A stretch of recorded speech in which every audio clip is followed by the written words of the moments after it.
അറിയാം ഫിസ്റ്റുല അല്ലെങ്കിൽ ഫിഷർ ഒക്കെ വന്നു കഴിയുമ്പോൾ അതിന് ചുറ്റും ഭയങ്കരമായിട്ടുള്ള നീര് വെച്ചിട്ടുണ്ടാവും. ഈ നീര് കാരണമാണ് ഇവർക്ക് അതിശക്തമായ വേദനയും. ഇപ്പൊ നമ്മൾ എത്ര 3-4 ദിവസമായിട്ടുള്ളൂ അല്ലെ? ഇപ്പൊ വേദനയൊക്കെ മാറിയില്ലേ?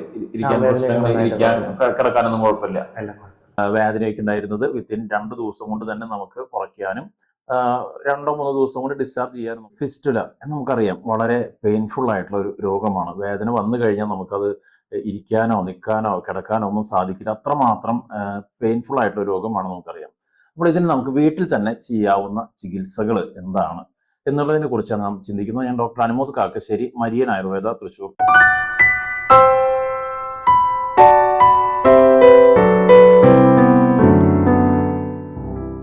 നമുക്ക് ഈ ഒരു സിറ്റുവേഷൻ നമ്മുടെ ബന്ധത്തിൽ പെട്ടവർക്കോ നമുക്കോ ഒക്കെ വരാവുന്നതാണ്. ഫിസ്റ്റുല പെട്ടെന്ന് തന്നെ അതിന്റെ കുരു വരികയും പഴുത്ത് പൊട്ടുകയും ഒക്കെ ചെയ്യുന്ന അതികഠിനമായ ഒരു വേദനയുള്ള അവസ്ഥയാണത്. പലപ്പോഴും രോഗികൾ നമ്മളെ വിളിക്കാറുണ്ട്. എന്ത് ചെയ്യണം? രാത്രി 12 മണിക്കൊക്കെ വിളിക്കും. അപ്പോൾ നമ്മൾ അവർക്ക് പറഞ്ഞു കൊടുക്കുന്ന ഒരു ചെറിയൊരു സൂത്രം പറഞ്ഞു തരാം.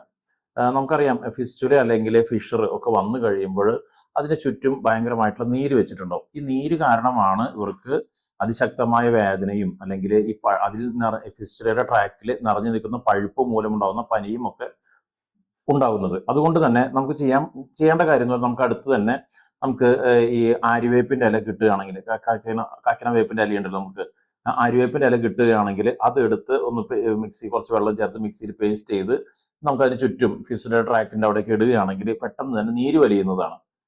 അതുപോലെ തന്നെ ഇനി ആര്യവേപ്പിന്റെ കിട്ടിയില്ലെങ്കിൽ നമുക്ക് കറിവേപ്പിലിട്ടാലും നമുക്ക് ആ ഫിസ്റ്റുലയുടെ മീതെ ഇട്ട് കഴിയുമ്പോൾ അതിന്റെ നീർക്കെട്ട് കുറയ്ക്കാനായിട്ട് അത് സഹായിക്കുന്നതാണ്. ഇനിയിപ്പോൾ ഒന്നും കിട്ടിയില്ലെങ്കിൽ ഉപ്പുവെള്ളത്തിൽ നമുക്ക് അറിയാവുന്നതാണ്, ഉപ്പുവെള്ളത്തിൽ ഇരിക്കും. പക്ഷെ ഒരിക്കലും ചൂടുവെള്ളത്തിലായിട്ട് ഇരിക്കരുത്. പഴുപ്പുള്ളപ്പോൾ നമ്മൾ ചൂടുവെള്ളത്തിലിരിക്കുന്നത് മണ്ടത്തരമാണ്. നമുക്ക് ഒന്നും മാർഗ്ഗം ഇല്ലെങ്കിൽ നമുക്ക് ഉപ്പുവെള്ളത്തിൽ ഇരിക്കാവുന്നതാണ്. അപ്പൊ ഇതാണ് നമുക്ക് വീട്ടിൽ വെച്ച് ചെയ്യാവുന്ന ഒരു കാര്യം. അതേസമയം നമ്മുടെ ഹോസ്പിറ്റലൊക്കെ നമ്മൾ ചെയ്യുന്ന ഒരു കാര്യം എന്ന് പറഞ്ഞു കഴിഞ്ഞാൽ ഈ പഴുപ്പ് നമുക്ക് ഉള്ളിലുണ്ടാവും, മലദ്വാരത്തിന്റെ ആ ഒരു ട്രാക്കിലൊക്കെ ഉണ്ടാവും.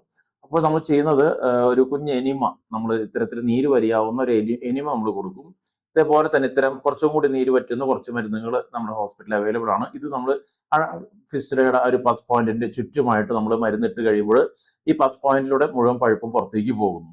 ഇങ്ങനെ 1-2 ദിവസം കൊണ്ട് തന്നെ ഈ വേദന പൂർണ്ണമായിട്ട് നമുക്ക് ഈവൻ ഒരു സർജറിയോ ഒരു കീറുമുറിക്കലോ ഒന്നും ഇല്ലാതെ തന്നെ നമുക്ക് ചെയ്ത് പഴുപ്പിന് മുഴുവൻ പുറത്ത് കളയാനായിട്ട് സാധിക്കുന്നതാണ്. ഇങ്ങനെ 1-2 ദിവസം കൊണ്ട് ഈ പഴുപ്പ് കുറഞ്ഞതിന് ശേഷം പിന്നെ നമ്മൾ ചെയ്യുന്നത് ഉള്ളിലേക്ക് ഈ മുറിവ് ഉണങ്ങാനായിട്ടുള്ള മരുന്നുകൾ ഇഞ്ചെക്ട് ചെയ്യുകയാണ് ചെയ്യുക. ഇത് ചെയ്ത് കഴിയുമ്പോൾ ഈ മരുന്നുകൾ പോയി ഈ ഒരു ട്രാക്റ്റിനെ ഉണക്കുകയാണ് പിന്നെ ചെയ്യുന്നത്. ഇതാണ് ആദ്യത്തെ 2-3 ദിവസത്തെ ഒരു അപ്രോച്ച് എന്ന് പറയുന്നത്. നമുക്ക് ഈ ഒരു സമയം നമ്മുടെ ഫിസ്റ്റുലയുടെ 2 ദിവസത്തെ ഒരു മാനേജ്മെന്റ് ചെയ്ത അതിലൂടെ വേദന കാരണം ഒരു രാത്രി മുഴുവൻ വേദന കൊണ്ട് വന്ന് ഉള്ള രോഗിയുടെ ഒരു എക്സ്പീരിയൻസ് നമുക്ക് ഇപ്പൊ ഈ സമയത്ത് കേൾക്കാം. ഫിസ്റ്റുലയുടെ പെയിൻ ആയിട്ടല്ലോ വന്നിട്ടുണ്ടായിരുന്നത്. എങ്ങനെയായിരുന്നു ഉണ്ടായിരുന്നത്? ഫിസ്റ്റുലയുടെ പെയിനോ പനിയോ ഒക്കെ മൊത്തം പ്രശ്നമായിരുന്നല്ലോ. അതെ, ഫിസ്റ്റുലയുടെ പെയിൻ എങ്ങനെയാന്ന് വെച്ച് കഴിഞ്ഞാൽ നല്ല പെയിൻ ആയിരുന്നു. രാത്രിയിലൊക്കെ കിടക്കാൻ പറ്റത്തില്ലായിരുന്നില്ല. പിന്നെ പനി ഇടയ്ക്കിടയ്ക്ക് വരുമായിരുന്നു. അപ്പം അങ്ങനെ ഞാൻ ഡോക്ടറിനെ വിളിക്കുകയും നമ്മൾ ഇവിടെ വരികയും ചെയ്തത്. പഴുപ്പ് വന്നിരുന്നോ? പഴുപ്പ് വരുന്നു, നന്നായി പഴുപ്പ്, ഒരു ഇൻഫെക്ഷൻ്റെ നല്ലൊരു സ്റ്റേജ് ഉണ്ടായിരുന്നു അല്ലേ? നല്ല പഴുപ്പുണ്ടായിരുന്നു. ഓക്കെ. ഇപ്പൊ നമ്മൾ എത്ര 3-4 ദിവസമായിട്ടുള്ളൂ അല്ലേ? ഇപ്പൊ വേദനയൊക്കെ മാറിയില്ലേ? ഇരിക്കാൻ പ്രശ്നങ്ങൾ, ഇരിക്കാൻ കിടക്കാനൊന്നും കുഴപ്പമില്ല. പനിയൊക്കെ എത്ര ദിവസം കൊണ്ട് മാറി? പനി ഒരു 2-ാമത്തെ ദിവസം തൊട്ട് മാറി. 2-ാമത്തെ ദിവസം മാറി. വേദനയോ? വേദനയും അതുപോലെ തന്നെ 2-ാമത്തെ ദിവസം തൊട്ട് തന്നെ മാറാൻ തുടങ്ങി. ഓക്കെ. അപ്പോൾ നമ്മളിതിപ്പം അക്യൂട്ട് സ്റ്റേജ് ആയിരുന്നു, നല്ല പഴുപ്പ് നിൽക്കുന്ന സ്റ്റേജ് ആയിരുന്നു. അതെ, ഫ്ലാറ്റ് വരുമ്പോഴത്തേനും പഴുപ്പ് ഇങ്ങനെ അതിന്റെ പുറത്ത് വരുമായിരുന്നു, പഴുപ്പ് വരുമായിരുന്നു. അപ്പോൾ നമ്മളിപ്പം നമ്മളത് ചെയ്തു, ഒരു എനിമയൊക്കെ ചെയ്തു, അതിലൂടെ പഴുപ്പ് കുറേയൊക്കെ പോയി. നമ്മൾ ഉണങ്ങാനുള്ള മരുന്ന് വെച്ചു, ഭക്ഷണം കറക്റ്റ് ആക്കുന്നു. ഇനി സമയം ഉണ്ട് ട്രാക്ക് ഉണങ്ങാനായിട്ട്. ഇനി സമയം എടുക്കും. അത് മാംസം വന്ന് നിറയണം അതിൻ്റെ ഉള്ളിൽ, ട്രാക്കിൻ്റെ ഉള്ളിൽ. അത് ഗ്രാജുവലി സംഭവിക്കും. ഇനിയിപ്പോൾ വലിയ കൂടൊന്നുമില്ല, ഭക്ഷണം തെറ്റിച്ചിട്ടില്ലെങ്കിൽ, ഡയറ്റിൽ വലിയ മാറ്റങ്ങളൊന്നും വരുത്തിയിട്ടില്ലെങ്കിൽ നാച്ചുറലി ശരീരം തന്നെ ഒരു ട്രാക്ക് ഉണക്കിക്കോളും. അപ്പം ഇനി ഭക്ഷണം ശ്രദ്ധിക്കാൻ, മരുന്നും കൃത്യമായിട്ടൊക്കെ ഒന്ന് കഴിച്ചു കഴിഞ്ഞാൽ പിന്നെ ഇത് വലിയ ആർക്കും പ്രശ്നം വന്നിട്ടില്ല, അങ്ങനെ കാര്യമായിട്ട് ആർക്കും കുഴപ്പമുണ്ടായിട്ടില്ല. അപ്പോൾ അങ്ങനെ ഇത്തിരി സന്തോഷം. ശരി, താങ്ക് യു. അപ്പോൾ ഈ ഒരു വ്യക്തിയിൽ ഇത് തന്നെയായിരുന്നു നമ്മൾ ചെയ്തത്. വന്നു, നമ്മൾ എനിമ ചെയ്തു, അതിലൂടെ തന്നെ കുറേ പഴുപ്പുകൾ, മരുന്നുകൾ ഉള്ളിലേക്ക് ഇഞ്ചെക്ട് ചെയ്യുമ്പോൾ തന്നെ കുറേ പഴുപ്പ് നമുക്ക് വ്യക്തിയിൽ പോയി.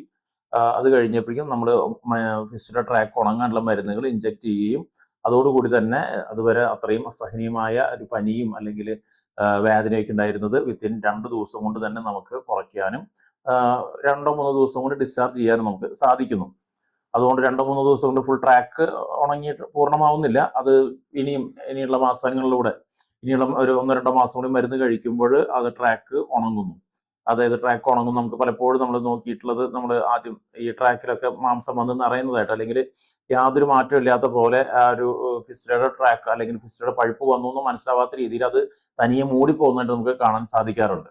അപ്പോൾ അവിടെ സംഭവിക്കുന്നത് ഈ ട്രാക്കിൽ മാംസം വന്ന് പ്രകൃതിയാൽ തന്നെ ഈ ട്രാക്കിനെ ഉണക്കുന്ന ഒരു പ്രക്രിയയാണ് അവിടെയൊക്കെ സംഭവിക്കാറുള്ളത്. അപ്പോൾ നമുക്ക് ആർക്കെങ്കിലും ഇത്തരത്തിൽ ഫിസ്റ്റുല കൊണ്ട് അതികഠിനമായ വേദന ഉണ്ടെങ്കിൽ, തുടക്കത്തിൽ വേദനയുള്ളപ്പോൾ നമ്മൾ ഇത്തരത്തിൽ ഇങ്ങനെ നമ്മൾ നേരത്തെ പറഞ്ഞ പോലെ ആര്യവേപ്പിന്റെ ഇലയോ അല്ലെങ്കിൽ കറിവേപ്പിലയോ ചുറ്റും അരച്ചിടുന്നതിലൂടെ തന്നെ നമുക്ക് ആ വേദന ആദ്യത്തെ ഘട്ടത്തിൽ കുറയ്ക്കാം.